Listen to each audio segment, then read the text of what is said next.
அஸ்ஸலாமு அலைக்கும் வரஹ்மத்துல்லாஹி வபரகாத்துஹு. நபிகள் நாயகம் ஸல்லல்லாஹு அலைஹி வஸல்லம் அவர்களோட வரலாறு பார்த்துக்கிட்டு இருக்கோம். அதன் தொடர்ச்சி குறைஷிகளின் அச்சுறுத்தல். முஸ்லிம்கள் மதினாவிற்கு வந்த பிறகும் குறைஷிகள் முஸ்லிம்களை அச்சுறுத்தும் காரியங்களில் ஈடுபட்டனர்.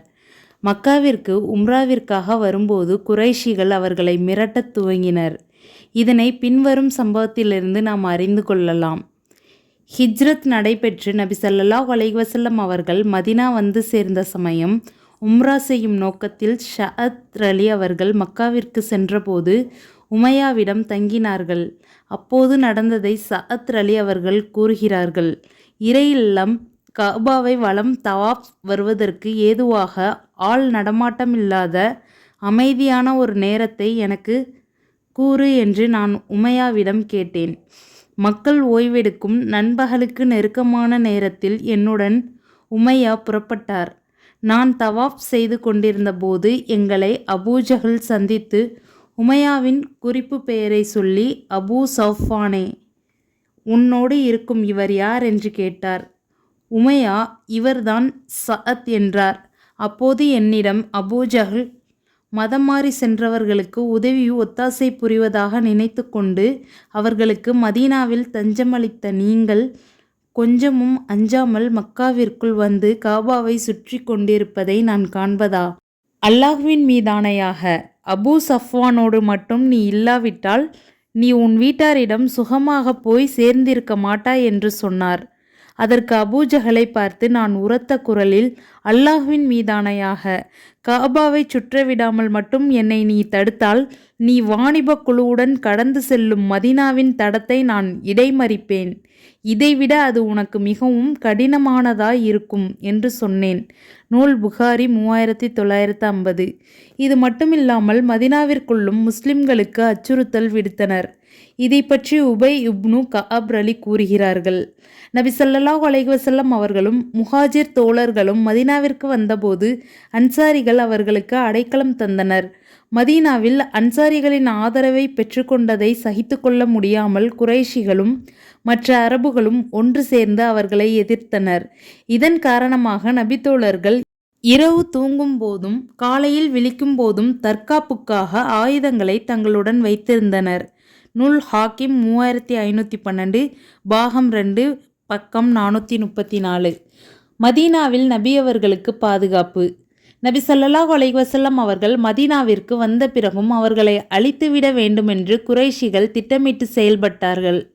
இதனால் நபி ஸல்லல்லாஹு அலைஹி வஸல்லம் அவர்கள் மதீனாவில் தமக்கு பாதுகாப்பை ஏற்படுத்தி கொண்டார்கள். பின்வரும் சான்று இதனை உறுதிப்படுத்துகிறது. ஆயிஷா அலி அவர்கள் அறிவிக்கிறார்கள். அல்லாஹ்வின் தூதர் ஸல்லல்லாஹு அலைஹி வஸல்லம் அவர்கள் மதீனாவுக்கு வந்த புதிதில் ஓர் இரவில் கண் விழித்திருந்தார்கள். பின்னர் ஒரு நாள் இரவில் என்னை காவல் காப்பதற்கு என் தோழர்களில் தகுதியான ஒருவர் வேண்டுமே என்று கூறினார்கள். அப்போது நாங்கள் ஆயுதத்தின் ஓசையை கேட்டோம். அல்லாஹ்வின் தூதர் ஸல்லல்லாஹு அலைஹி வஸல்லம் அவர்கள் யார் அது என்று கேட்டார்கள். வந்தவர், அல்லாஹ்வின் தூதரே, நான் தான் ஷஅத் பின் அபி வக்காஸ், தங்களை காவல் காப்பதற்காக வந்தேன் என்று கூறினார். பிறகு அல்லாஹ்வின் தூதர் ஸல்லல்லாஹு அலைஹி வஸல்லம் அவர்கள் நான் அவர்களது குரட்டை சப்தத்தை கேட்கும் அளவுக்கு நிம்மதியாக உறங்கினார்கள். நூல் முஸ்லிம் 4786. நபித்தோழர்கள் தினந்தோறும் நபி அவர்களுக்கு பாதுகாப்பு வழங்கி வந்தனர். பின்னர் அல்லாஹ் உம்மை மனிதர்களிடமிருந்து காப்பாற்றுவான், அல் குர்ஆன் 5:67 என்ற வசனத்தை அல்லாஹ் அருளினான். நபி அவர்களின் பாதுகாப்பிற்கு அல்லாஹ் பொறுப்பேற்று கொண்டான். இதன் பிறகு நபித்தோழர்கள் யாரும் நபி அவர்களுக்கு பாதுகாப்பு வழங்கவில்லை. முஸ்லிம்களுக்கு போர் கடமையாக்கப்படுதல். நபிகள் நாயகம் ஸல்லல்லாஹு அலைஹி வஸல்லம் அவர்களும் அவர்களின் தோழர்களும் தம்முடைய வீடு, வாசல், சொத்து, சுகங்கள் அனைத்தையும் எதிரிகளிடம் பறிகொடுத்து விட்டு கொண்டு மக்காவை விட்டு வெளியேறி மதீனாவிற்கு வந்தார்கள். இதன் பிறகும் மக்காவாசிகள் படையெடுத்து வந்ததாலும் மக்காவில் இருந்த முஸ்லிம்களை துன்புறுத்தியதாலும் சிலரை கொன்று குவித்ததாலும் போர் செய்வதை இறைவன் கடமையாக்கினான். போர் தொடுக்கப்பட்டோர் அநீதி இழைக்கப்பட்டுள்ளனர் என்ற காரணத்தால் அவர்களுக்கு எதிர்த்து போரிட அனுமதி அளிக்கப்பட்டுள்ளது. அல்லாஹ் அவர்களுக்கு உதவிட ஆற்றலுடையவன். அல் குர்ஆன் 22:39. நபிகள் நாயகம் ஸல்லல்லாஹு அலைஹி வஸல்லம் அவர்கள் மத தலைவராக மட்டுமின்றி மதீனாவின் அதிபராகவும் இருந்தார்கள். நாட்டின் அதிபராக இருப்பவர் தமது குடிமக்களை காக்கும் பொறுப்பில் இருப்பதால் எதிரிகள் போருக்கு வரும்போது அவர்களை எதிர்கொண்டுதான் ஆக வேண்டும். அதுவும் சொந்த ஊரை விட்டு விரட்டி அடித்தது மட்டுமின்றி வேறு இடத்தில் நிம்மதியாக வாழும்போது போருக்கு வந்தால் அவர்களை எதிர்க்கும் கடமையும் உரிமையும் உண்டு.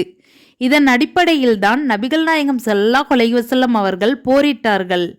எந்த ஒரு நாடும் வம்பு செய்யும் மற்றொரு நாட்டுடன் கடைபிடிக்கும் கடினப்போக்கை விட மிக குறைந்த அளவே இஸ்லாம் கடினப்போக்கை மேற்கொண்டது. கொல்லுங்கள் வெட்டுங்கள் என்று கூறப்படும் கட்டளைகள் போர்க்களத்தில் நடைமுறைப்படுத்த வேண்டியவை. போர்க்களத்தில் இப்படித்தான் நடக்க வேண்டும். வம்பு சண்டைக்கு வருவோருடன் தான் போர்.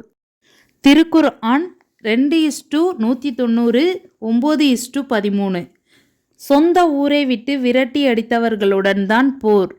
திருக்குர்ஆன் 2:191, 22:40. போரிலிருந்து விலகிக் கொள்வோருடன் போர் இல்லை. திருக்குர்ஆன் 2:192. அநீதி இழைக்கப்படும் பலவீனமான ஆண்கள், பெண்கள் மற்றும் சிறுவர்களுக்காகவே போர். திருக்குர்ஆன் 4:75, 22:39-40. சமாதானத்தை விரும்புவோருடன் போர் இல்லை. திருக்குர்ஆன் 8:61. மதத்தை பரப்ப போர் இல்லை. திருக்குர்ஆன் 2:256, 9:6, 109:6 என்று திருக்குர்ஆன் கூறுகிறது. நியாயமான காரணம் இருந்தால் மட்டும் முஸ்லிம் அரசாங்கம் போர் செய்யலாம் என்று போர் தொடர்பான சட்டங்களை அல்லாஹ் திருமறை குர்ஆனில் அருளினான். சொந்த நாட்டை விட்டு விரட்டப்பட்டவர்கள் போரிட்டு இழந்த உரிமையை மீட்பதை யாரும் குறை கூற முடியாது.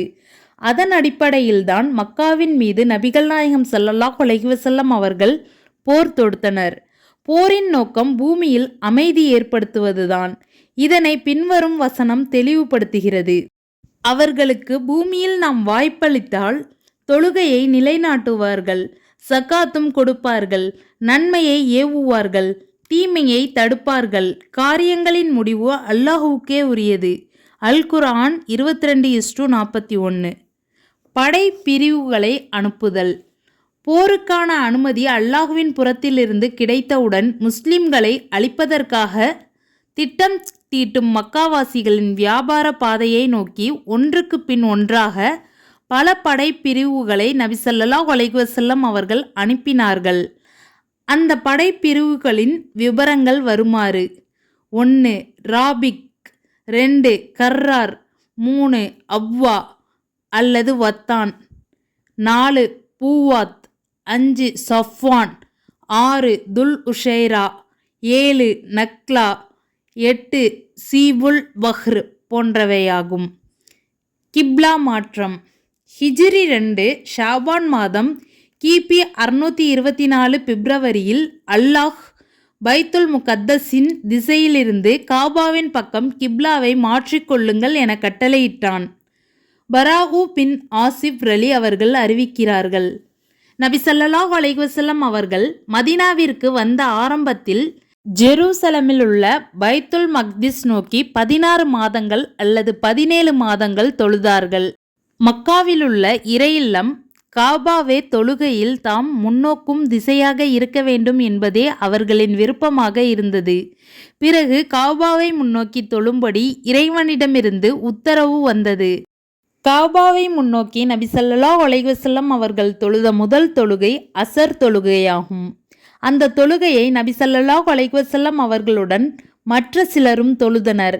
அவர்களில் ஒருவர் அங்கிருந்து புறப்பட்டு மற்றொரு பள்ளிவாசலில் தொழுது கொண்டு இருந்தவர்களை கடந்து சென்றார்.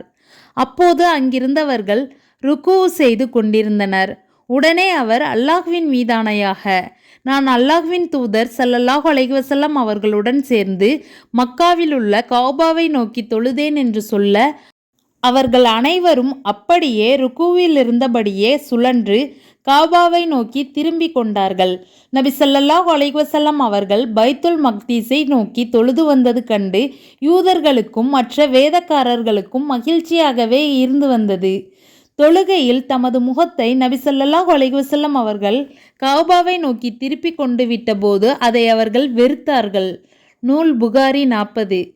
புதிய கிப்லாவான கஅபாவை நோக்கி கிப்லா மாற்றப்படுவதற்கு முன் பழைய பைத்துல் மக்திஸ் கிப்லாவை நோக்கி தொழுத காலத்திலேயே சிலர் இறந்து விட்டிருந்தனர், சிலர் கொல்லப்பட்டு விட்டனர். அவர்கள் விஷயத்தில் நாங்கள் என்ன கூறுவது என்று எங்களுக்கு தெரியவில்லை என்று கூறினர். அப்போது உயர்ந்தோன் அல்லாஹ் உங்கள் நம்பிக்கையை, அதாவது தொழுகையை வீணாக்குபவன் அல்லன் எனும் 2:143 வசனத்தை அருளினான். நூல் புகாரி 40. நபி ஸல்லல்லாஹு அலைஹி வஸல்லம் அவர்கள் கஅபாவை நோக்கி திரும்பியதும் யூதர்கள் அதனை கடுமையான விமர்சித்தனர். அவர்களுக்கு திருக்குர்ஆன் பின்வருமாறு பதிலளித்தது: முஸ்லிம்கள் ஏற்கனவே இருந்த தமது கிப்லாவை விட்டும் ஏன் திரும்பிவிட்டனர் என்று மனிதர்களில் அறிவிலிகள் கேட்பார்கள். கிழக்கும் மேற்கும் அல்லாஹுக்கே உரியன, அவன் நாடியோரை நேரான வழியில் செலுத்துகிறான் என்று கூறுவீராக.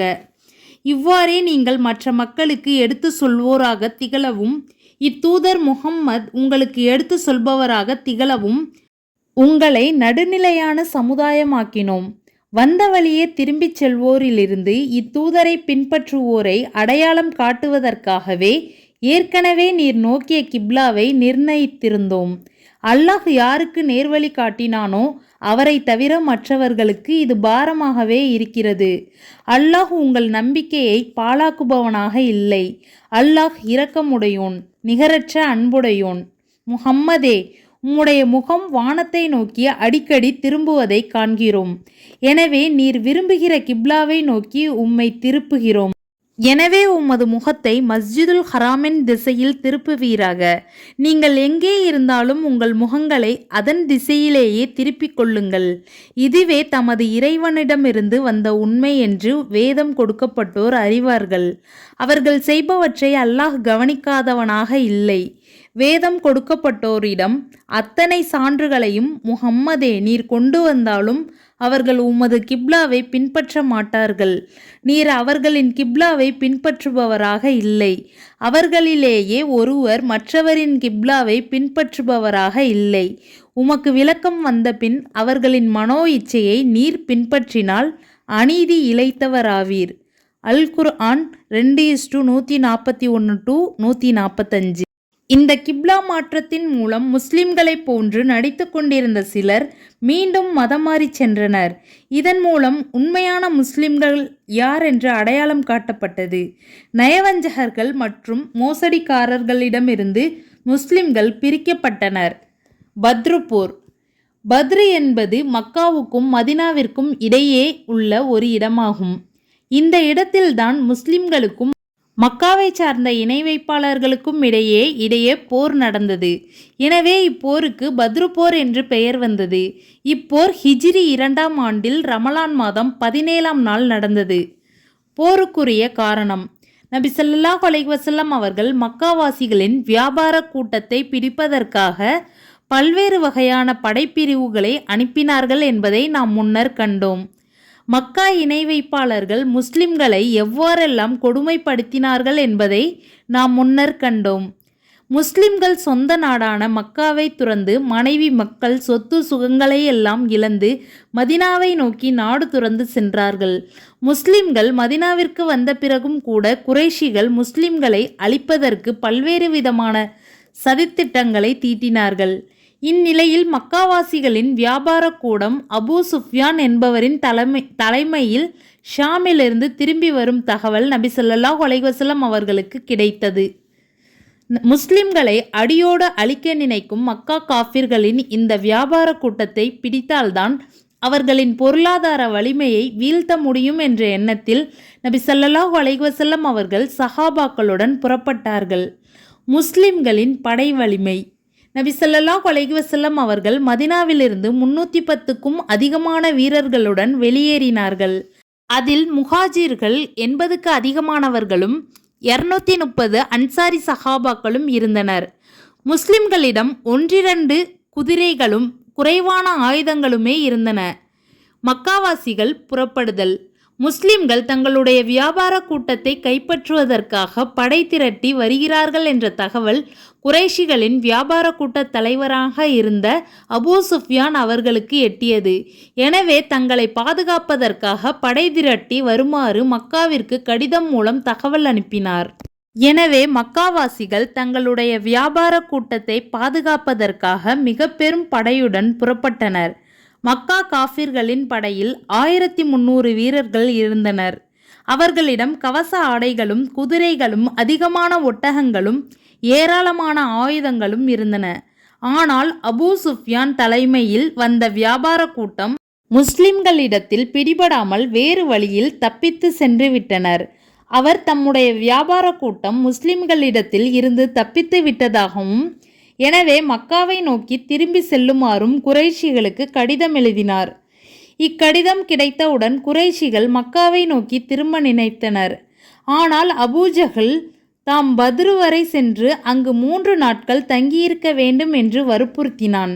இதன் மூலம் முஸ்லிம்களை அச்சுறுத்த வேண்டும் என்பதே அவனது நோக்கமாக இருந்தது. அபூஜஹல் வற்புறுத்திய காரணத்தினால் மக்காவின் படை பத்ர் களம் நோக்கி கிளம்பியது. நபி அவர்கள் சஹாபாக்களுடன் ஆலோசனை செய்தல். வியாபார கூட்டம் தப்பித்துவிட்ட செய்தியும் குறைஷிகளின் படை பத்ரை நோக்கி வந்து கொண்டிருக்கும் செய்தியும் நபி ஸல்லல்லாஹு அலைஹி வஸல்லம் அவர்களுக்கு எட்டியது. இந்நிலையில் என்ன முடிவு எடுப்பது என்று நபி ஸல்லல்லாஹு அலைஹி வஸல்லம் அவர்கள் தமது படையினருடன் ஆலோசனை நடத்தினார்கள். அனஸ் ரலி அவர்கள் அறிவிக்கிறார்கள், அபூ சுஃப்யான் தலைமையில் வணிக குழு வரும் தகவல் அல்லாஹ்வின் தூதர் ஸல்லல்லாஹு அலைஹி வஸல்லம் அவர்களுக்கு எட்டியபோது தம் தோழர்களிடம் ஆலோசனை கேட்டார்கள். அபூபக்கர் அலி அவர்கள் தமது கருத்தை சொன்னபோது அதை அல்லாஹ்வின் தூதர் ஸல்லல்லாஹு அலைஹி வஸல்லம் அவர்கள் கண்டுகொள்ளவில்லை. பின்னர் உமர் அலி அவர்கள் தமது கருத்தை சொன்னபோதும் கண்டுகொள்ளவில்லை. அப்போது அன்சாரிகளில் கஸ்ரஜ் கூட்டத்தாரின் தலைவர் ஷஅத் பின் உபாதார் அலி அவர்கள் எழுந்து, எங்கள் அன்சாரிகளின் கருத்துக்களையா நீங்கள் எதிர்பார்க்கிறீர்கள்? அல்லாஹுவின் தூதரே, என் உயிர் எவன் கையில் உள்ளதோ அவன் மீதானையாக எங்கள் குதிரைகளை கடலுக்குள் செலுத்துமாறு நீங்கள் உத்தரவிட்டாலும் நிச்சயமாக நாங்கள் செலுத்துவோம். எங்கள் குதிரைகளின் பிடரிகளில் அடித்து தொலைவில் உள்ள பர்குல் கிமாத் நோக்கி விரட்டி செல்லுமாறு நீங்கள் உத்தரவிட்டாலும் நாங்கள் அவ்வாறே செய்வோம் என்று கூறினார்கள். நூல் முஸ்லிம் 3644. அனஸ் அலி அவர்கள் அறிவிக்கிறார்கள், நபி ஸல்லல்லாஹு அலைஹி வஸல்லம் அவர்கள் தாம் பத்ர் நோக்கி புறப்படுவது தொடர்பாக ஆலோசனை செய்தார்கள். அபூபக்கர் அலி அவர்கள் தமது ஆலோசனையை கூறினார்கள். பின்னர் உமர் தமது ஆலோசனையை கூறினார். பிறகும் நபி ஸல்லல்லாஹு அலைஹி வஸல்லம் அவர்கள் அவர்களிடம் தமக்கு ஆலோசனை கூறுமாறு வேண்டினார்கள். அப்போது அன்சாரிகளில் ஒருவர், அன்சாரிகளே, நபி அவர்கள் உங்களுடைய கருத்தை தான் நாடுகிறார்கள் என்று கூறினார். உடனே அன்சாரிகளில் ஒருவர், அல்லாஹ்வின் தூதரே, நீங்கள் எங்களுடைய கருத்தை தான் எதிர்பார்க்கிறீர்களா? இறை தூதர் மூசாவின் சமுதாயத்தார், நீங்களும் உங்கள் இறைவனும் போய் போர் செய்யுங்கள், நாங்கள் இங்கே உட்கார்ந்து கொள்கிறோம் என்று நகைப்பாக கூறியது போல நாங்கள் கூறமாட்டோம். மாறாக உங்களை உண்மையை கொண்டு அனுப்பியவன் மீது சத்தியமாக குதிரைகளின் பிடரிகளில் அடித்து தொலைவில் உள்ள பர்குல் கிமாத் நோக்கி விரட்டிச் சென்றாலும் நாங்கள் உங்களை பின்தொடர்ந்து வருவோம் என்று கூறினார்கள். நூல் அஹ்மது 11584. மதீனாவாசிகள் உறுதிமொழி கொடுத்தவுடன் நபி ஸல்லல்லாஹு அலைஹி வஸல்லம் அவர்கள் சிறிய படையுடன் புறப்பட்டார்கள். இப்போரில் கலந்து கொள்ள வேண்டுமென நபி ஸல்லல்லாஹு அலைஹி வஸல்லம் அவர்கள் எவரையும் வலியுறுத்தவில்லை. காரணம், வியாபார கூட்டத்திற்கு பதிலாக மக்காவின் படையினருடன் பத்ர் மைதானத்தில் மிக பெரும் போரினை சந்திக்க நேரிடும் என்று நபி அவர்கள் எதிர்பார்க்கவில்லை. இதனால் தம்மோடு வரவேண்டும் என்று நபி அவர்கள் யாரையும் நிர்பந்திக்கவில்லை. இதனால் அதிகமான நபித்தோழர்கள் மதினாவிலேயே தங்கிவிட்டனர்.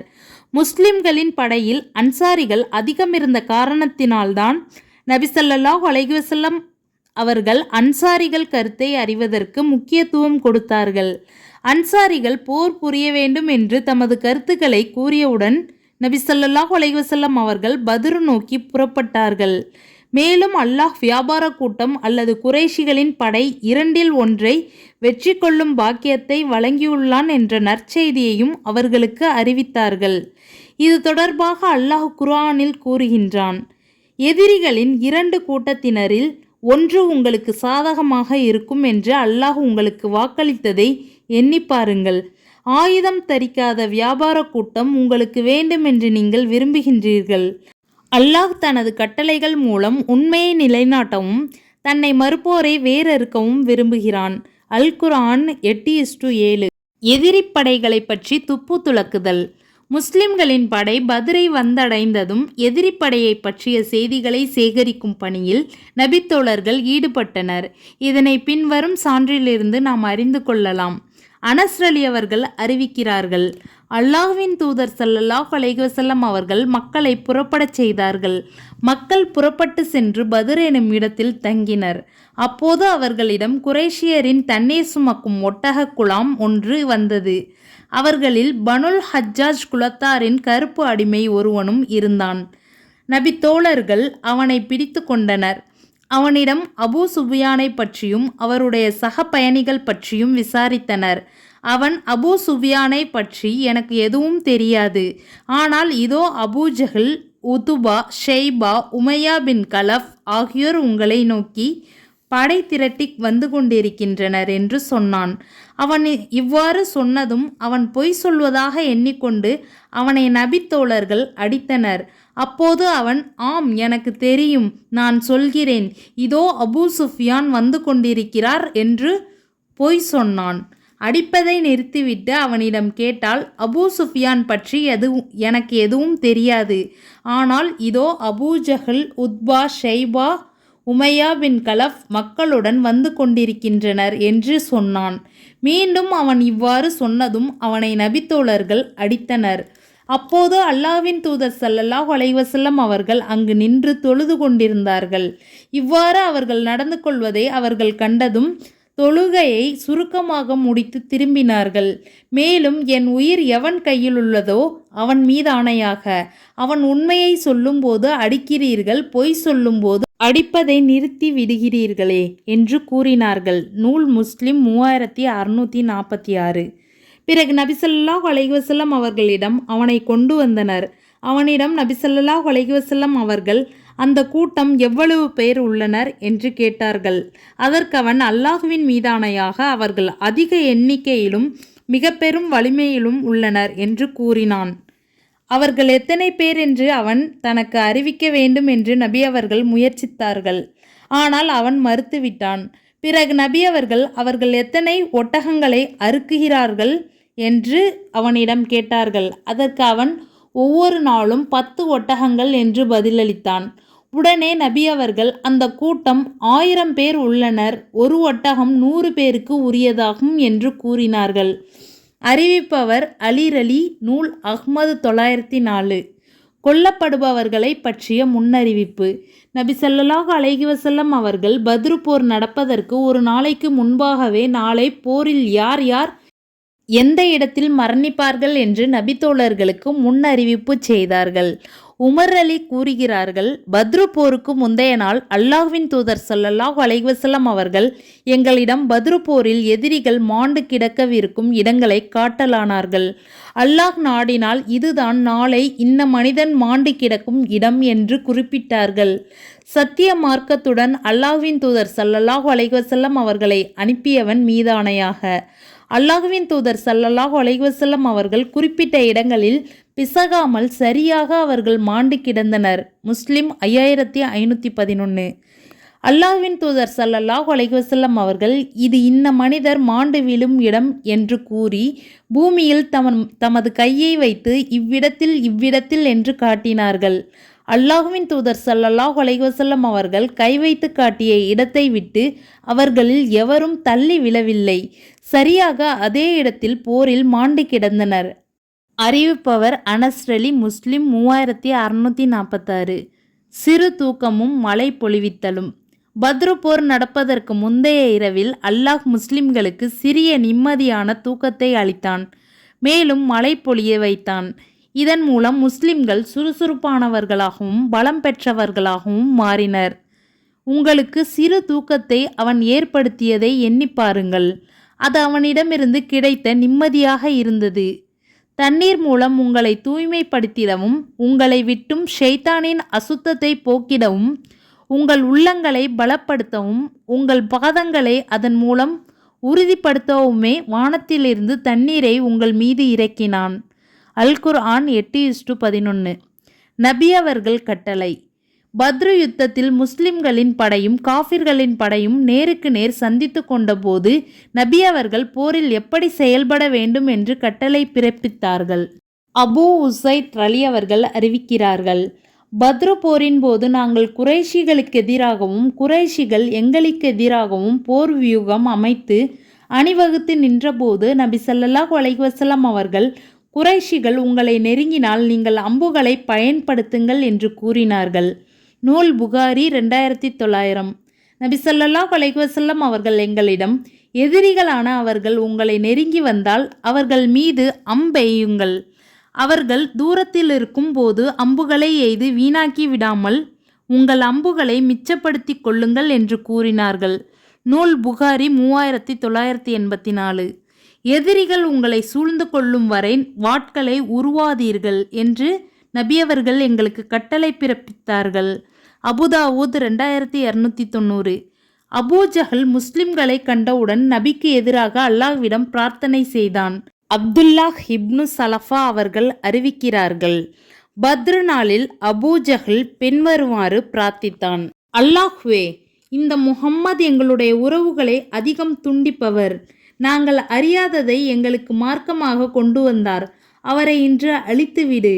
அல்லாஹ்வே, எங்களில் உனக்கு யார் மிகவும் விருப்பமானவராகவும் உனது திருப்திக்கு உரியவராகவும் இருக்கிறாரோ அவருக்கு நீ உதவி செய். நூல் அஹ்மது 22551. தீமைகளில் மூழ்கி கிடக்கும் சமுதாயத்திற்கு நல்ல விஷயங்களை எடுத்துரைக்கும் போது நல்லவர்கள் தீயவர்கள் என்று 2 பிரிவுகள் ஏற்படத்தான் செய்யும். இந்த நல்ல விளைவை அசத்தியவாதிகள் சமுதாய பிரிவினையாக கருதுவார்கள் என்பதை அபூஜஹலின் இந்த வரிகள் தெளிவுபடுத்துகிறது. நபி அவர்கள் அல்லாஹ்விடம் இறைஞ்சுதல் அல்லாஹ்வின் முன்னறிவிப்பும். நபி ஸல்லல்லாஹு அலைஹி வஸல்லம் அவர்கள் பத்ரு போரின் போது ஒரு கூடாரத்தில் இருந்தபடி, இறைவா, நான் உன் உறுதிமொழியையும் வாக்குறுதியையும் உன்னிடமிருந்து கோருகின்றேன். இறைவா, உன்னுடைய நாட்டம் முஸ்லிம்களாகிய நாங்கள் தோற்றுப்போக வேண்டும் என்று இருக்குமானால் இன்றைக்கு பிறகு உன்னை வணங்குவது நின்று போய்விடும். மக்கள் கற்பனையான பொய் கடவுள்களையே வணங்கி கொண்டிருப்பார்கள் என்று முஸ்லிம்களுக்கு வெற்றியை தரும்படி மன்றாடி பிரார்த்தித்து கொண்டிருந்தார்கள்.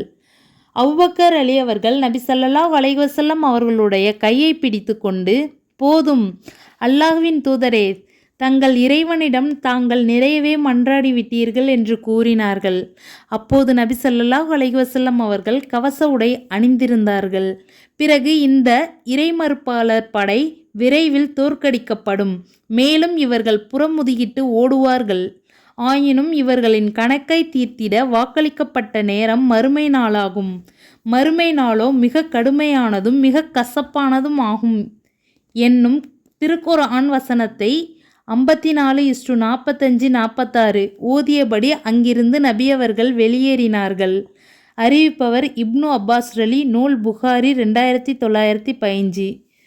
உமர் பின் அல்-கத்தாப் ரலி அவர்கள் கூறியதாவது, அல்லாஹ்வின் தூதர் ஸல்லல்லாஹு அலைஹி வஸல்லம் அவர்கள் பத்ரு போர் நாளில் எதிரிகளான இணை வைப்பாளர்கள் எண்ணிக்கை 1000 பேராக இருப்பதையும் முஸ்லிம்களான தம் தோழர்கள் 319 பேராக இருப்பதையும் கண்டார்கள். அப்போது அல்லாஹ்வின் தூதர் ஸல்லல்லாஹு அலைஹி வஸல்லம் அவர்கள் தொழுகையின் திசையான கிப்லாவை முன்னோக்கி தம் கரங்களை நீட்டி தம் இறைவனை உரத்த குரலில் அழைத்து பிரார்த்தித்தார்கள். இறைவா, எனக்கு நீ அளித்த வாக்குறுதியை நிறைவேற்றுவாயாக. இறைவா, எனக்கு அளித்த வாக்குறுதியை வழங்குவாயாக. இறைவா, இஸ்லாமியரில் இக்குழுவினரை நீ அழித்துவிட்டால் இந்த பூமியில் உன்னை மட்டுமே வழிபட இனி யாரும் இருக்க மாட்டார்கள் என்று தம் கரங்களை நீட்டி கிப்லாவை முன்னோக்கி இறைவனிடம் பிரார்த்தித்து கொண்டே இருந்தார்கள். எந்த அளவுக்கென்றால் கைகளை உயர்த்தியதால் அவர்களுடைய தோள்களிலிருந்து அவர்களின் மேல் துண்டு நழுவி கீழே விழுந்துவிட்டது.